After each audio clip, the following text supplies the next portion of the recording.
10 billion naman Wow, ang ha? Diyos ko, 10 billion flood control project sa probinsya. Yan yung pinabanggit ni Senator Ping, Mayor at Sister El, ang pagkakabanggit na niya. Grabe mga kaibigan. Maliit na bayan, maliit na barangay, in total of 11.9 billion na flood control sa bayan at maliit na barangay na yan.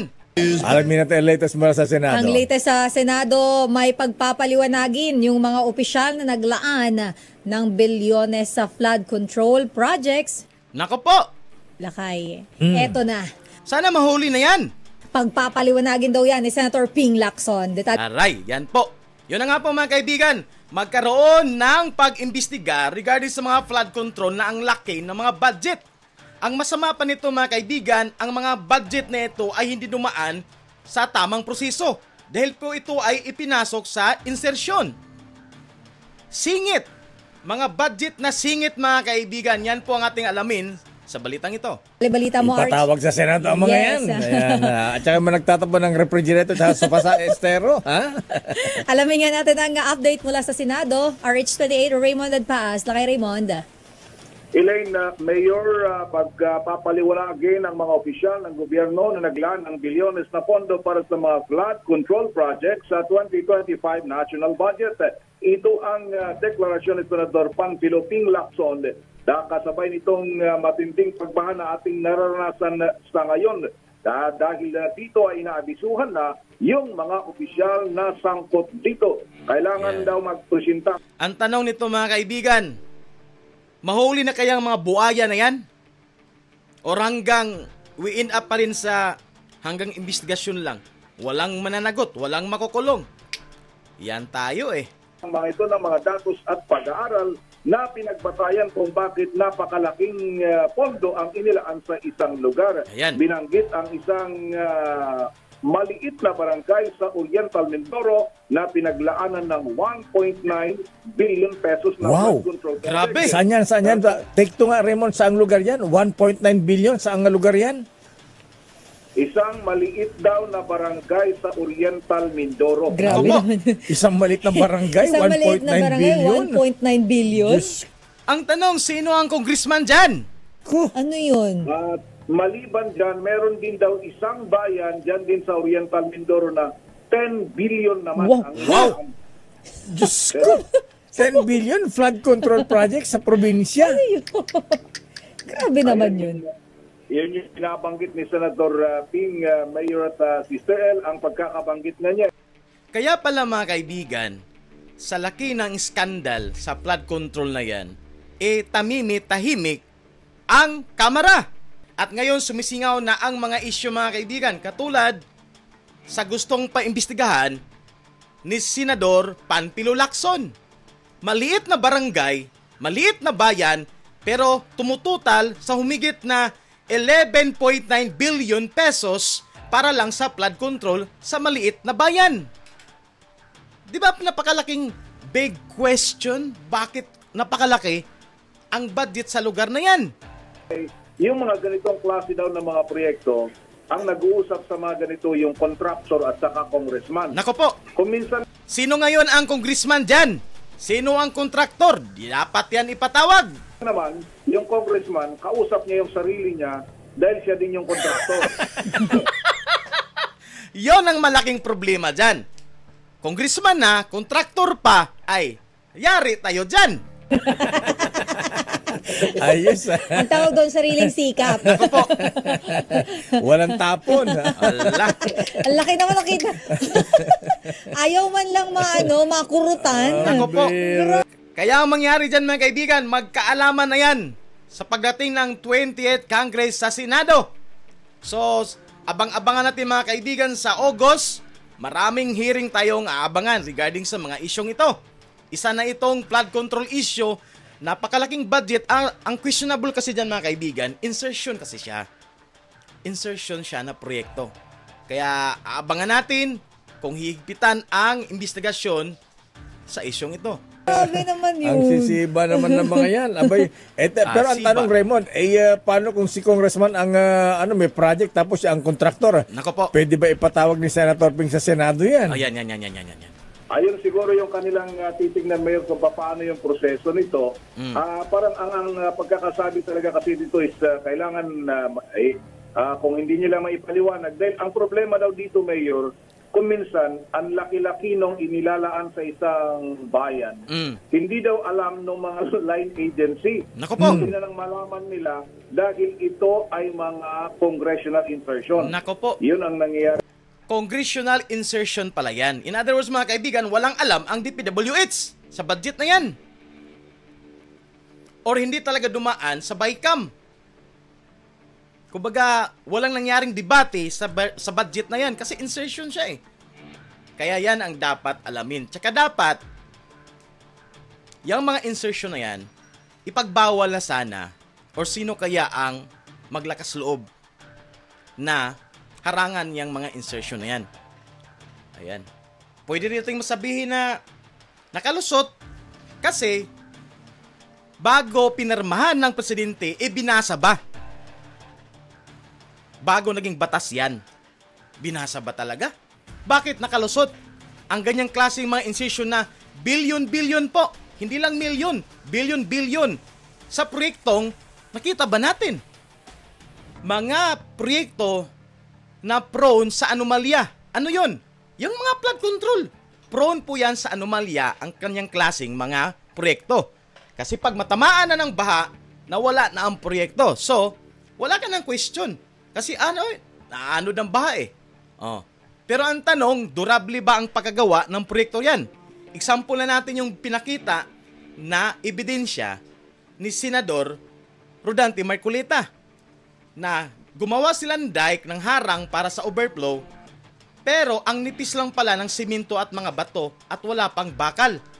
Kaya mabilis na tibag. Kung ganong klaseng mga proyekto ang ginagawa sa mga flood control, wala ka na talaga makita or hindi man lang ito iaabot ng ilang bagyo. Sira na. Kaya yun nga ang sabi nila mga kaibigan, ang flood control project ay masyadong controversial pagdating sa anomalya kung ang gumawa ng proyekto ay hindi durable. Hinahaluan ng ganon. So tuloy natin. Wala. Kalimitan, dahil sa laki ng budget, hindi rin kayang implement ng government agency, hindi nagagastos yung pondo, so nasasayang imbis na nailaan sa mga economic projects, wala natitenga, kaya yun ang nagiging problema. Lalong-lalo na pag mga ganitong sobrang laki na inilalaan sa mga bayan at mga barangay na yun. So dyan ang nakakapagtaka mga kaibigan, bakit priority sa gobyernong ito ang flood control? Walang question. Kung priority ang flood control, kung nakita natin ang mga proyekto, nakita natin ang input. Pero ano nangyari? Lubog. Mostly sa probinsya ng Pilipinas, lubog sa baha. Kunting ulan lang, lubog na agad. Kaya yan ang big question dyan na dapat talaga imbestigahan. Which is marami na ngang mga senador na gustong imbestigahan yan. Si Senador Pampilo Lacson, si Senador Soto, si Erwin Tolpo. Yan yung po mga senador na gusto nila imbestigahan ang project na yan, ang flood control, kung nasaan na, bakit binabaha pa rin ang Pilipinas. Ang laking pera po, bilyon po ang inilalaan ng gobyerno bawat araw. Pero ano nangyari? Lubog pa rin sa baha ang Pilipinas. Tuloy natin. Ayan. Sana marami pang Ping Lacson sa Senado at sa Kamara. Sana meron din sa Kongreso. Ayan. Yan ang conscience ng Senate. Ayan, kailangan natin ng katulad ni Ping Lacson. Yan siguro, dapat doon, Mayor, dahil yun nga, yung mga kwentong may mga kongresista na bumibili ng proyekto ng kanilang kapwa-kongresista. Nako po. Yun, siguro dapat kasama sa tignan nito. Ayan. Dahil lalong-lalo na in terms of yung mga naglalaki ang mga pondong ganyan, ay napakatindi yung epekto. Lalo na dito sa kinakaharap nating problema ngayon ng pagbaha. Ayan. Dahil kaya tinawag nila ni Senator Tito Soto yung 2025 national budget na mangled beyond recognition. Ito si RH28, Raymond Advance para sa So yun po mga kaibigan, klarong-klaro. So magpa-imbestiga si Senador Panfilo Lacson regarding sa flood control budget na yan. Kung ano nangyari, ang laki ng mga pera, bilyon. Tapos binabaha pa rin, okay? So tumungo na naman tayo sa pangalawang video mga kaibigan. Isinulong naman ni Senador Erwin Tulfo na imbestigahan ng Senado ang bilyong-bilyong pisong inilaan sa flood control project ng pamahalaan. Sa harap ito ng matitinding pagbahang nararanasan ng bansa sa pananalasa ng Bagyong Krising at walang tigil na ulan dulot ng southwest monsoon o habagat. Magbabalita si Mean Corbera. Mean? Pinaiimbestigahan ni Senador Erwin Tulfo sa Senado ang kung saan napunta ang bilyon-bilyong pisong pondo para sa flood control projects ng gobyerno. Kasunod yan ng naranasang pagbaha, dulot ng walang tigil na pag-ulan dahil sa habagat. Dismayado ang senador sa aniya ay pakikialam ng mga politiko sa implementasyon ng flood control projects na dapat trabaho ng DPWH dahilan kaya walang nangyayari sa mga proyekto. Pero ang tanong nito, bakit hindi ka maingay nung nasa kongreso ka pa? Dahil nandoon ka pa. Mga kabaro mo sila. Ngayon na senado ka na, kaya ngayon ka lang nag-ingay, no? Ilang senador, 15 taon na rin ang nakalilipas, pero wala pa rin nangyayari sa master plan para sa flood control na ilang beses nang pinondohan mula sa buwis ng taong bayan. Bukod sa pagbusisi ng flood control funds ngayong taon, sinabi ni Tulfo na harangin niya ang lahat ng insertions ng mga senador o kongresista sa budget deliberations ng DPWH. Dapat lang. Dapat doon pa yan ginawa. Dapat noon pa. Ang daming pirang nasayang mga kaibigan, bilyon. Naghirap ang Pilipinas, tumataas ang mga bilihin, tapos yung pera, isinayang lang sa flood control. Bilyon po yan. Kung iginawa na lang yan ng mga classrooms, di ba? Makabuluhan pa. Pero siguro, pwede tayo mag-speculate na priority nila yung flood control kasi yun na nga.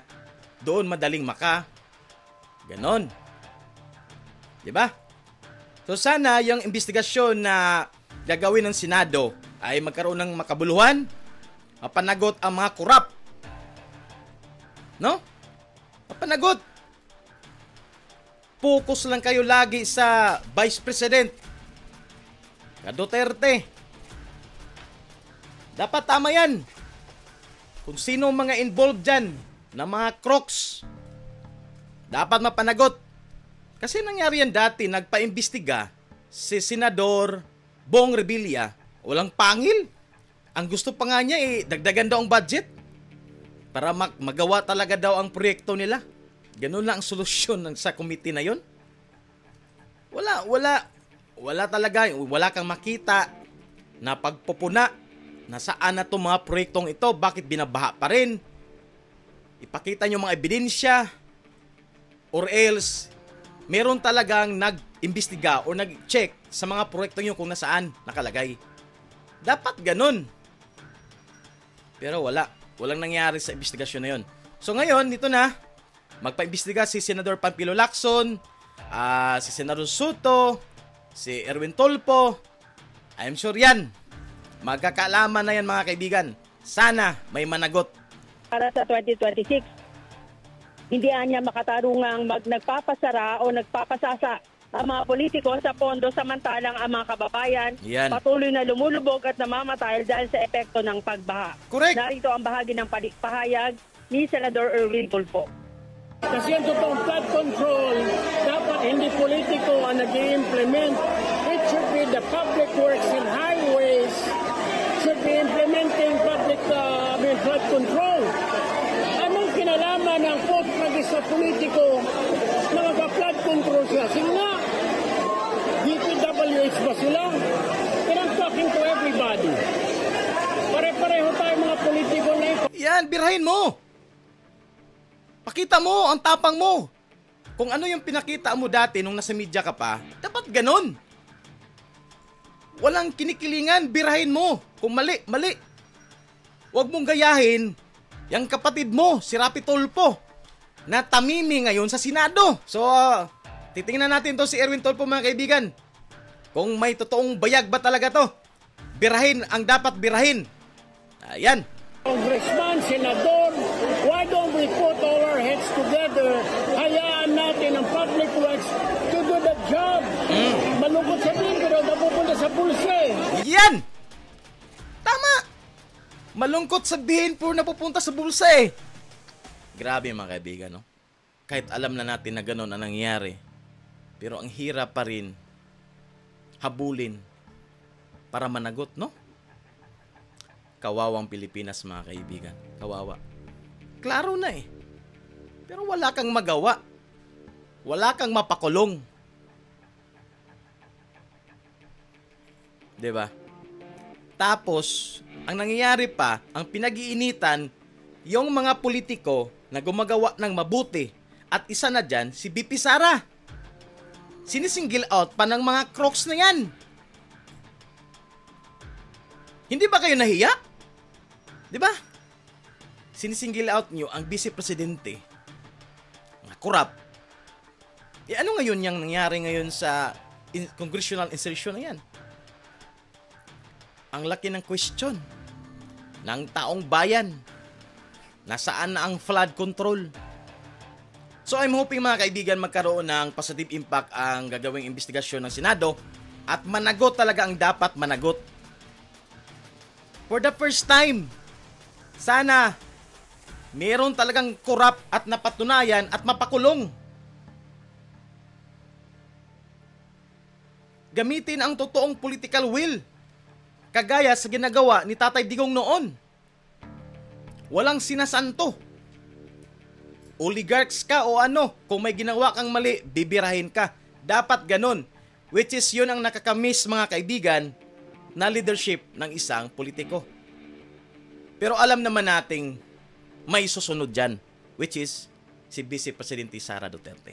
Kaya aabangan natin yan sa 2028 mga kaibigan. But so far for now, yung problema natin ngayon, ang flood control, ang baha sa Pilipinas, ang laki ng budget, pero wala tayong nakitang progress sa pagkontrol sa baha.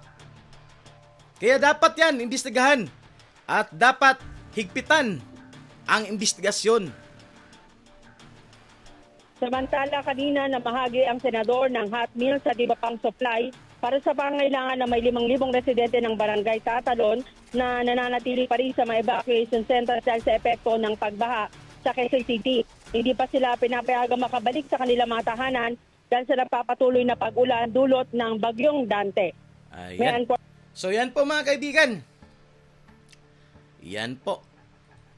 So sana kung meron mang mga korap, meron mang nagpakasasa sa pondo ng bayan, isa na ay managot, mapakulong para hindi mapamarisan. No? Hindi yung tipong hanggang imbestiga lang, wala namang nanagot. Tapos sa lugar nila, nananalo pa rin sila. Kawawang Pilipinas mga kaibigan. Tapos, meron naman tayong malulupit na mga politiko dahil hindi nila kaalyado, kailangan nila itong tibagin. Kasi masisira yung diskarte nila. Kaya yan ngayon ang nangyari kang Vice Presidente Sara Duterte. Tinitibag. Diba? Yung isipin mo lang talaga. Pero yun nga mga kaibigan, kahit kita mo na ganun na nangyayari, wala. Ang hirap, no? Yung tipong parang isipin mo ba, kung sino yung mabait, yun pa ang mabilis na matibag. Kung sino yung mga gumagawa ng kalokohan, yun pa ngayon ang matibay. Baliktad na yata ang mundo mga kaibigan. Nang dahil sa pera. Wala talaga. Anong magawa natin is, money is the root of all evil kasi. Kaya, tingnan lang natin mga kaibigan kung ano mangyari. So, magpa-imbestiga si Senador Pampilo Lacson, si Senador Soto, Senador Erwin Tolpo regarding sa congressional insertion na bilyon-bilyon para sa flood control. So, kung ano yung masabi niyo mga kaibigan sa ating topic ngayon, Your opinion matters. Comment now. Yan, comment nyo po. Kung ano yung masasabi nyo sa ating topic na pinag-usapan. Dapat bang may managot? Mayroon ba talagang corrupt?